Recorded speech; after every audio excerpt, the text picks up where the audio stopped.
কি চালি, কি ব্যাপার? আম দিচ্ছে না ডোডো? আম দিচ্ছে না, এরকম করছে ডোডো? পাপাই ও কিন্তু খেয়ে নেবে।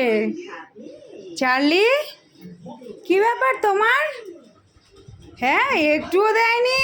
ওলে বাবা লে, আমার সোনা বাচ্চাটাকে একটু আমও দেয়নি। কালকে বমি করেছিস কেন বল তাহলে? সকালবেলা বমি করেছিস কেন? আম খেয়ে পেট গরম হয়ে গেছে। তোমার মালিক তো আমাকে বকবে, আম খাওয়াচ্ছ কেন, কৃমি হবে। আর এদিকে আমের লোভ সামলাতে পারছে না। এই যে দেখুন কি অবস্থা, ছুঁচো কুকুরটাকে দেখুন, একটু লোল পড়ে যাচ্ছে, দেখুন লোল পড়ছে, এই দেখুন লোল পড়ছে। এই দুষ্টু,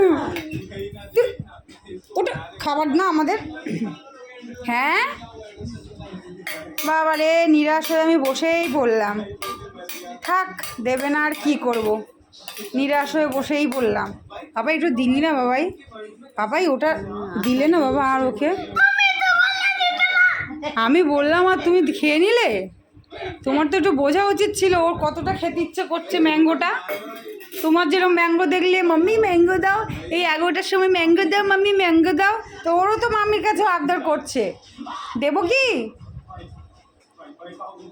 আজকে তুমি জানো না, সে মুড়ি দিয়েছে, মুড়ির সাথে কলা, কলা তো থাকবেই, তারপরে এখন আম আছে দিই, উড়ে আছে, কলাও দিই, একটু বমি করেছে, সে মুড়ি খেলো না। তারপরে আমি ওই কাকি বললাম, কাকি ডিম সেদ্ধটা ওর ওপরে দিয়ে দাও, একটু ছড়িয়ে ছড়িয়ে, তাহলে খাবে। সেই ডিম সেদ্ধ দেওয়ার পরে সে মুড়ি খেলেন। বাবু বাবু করে তাকানো, হ্যাঁ হ্যাঁ হ্যাঁ হ্যাঁ, পচা।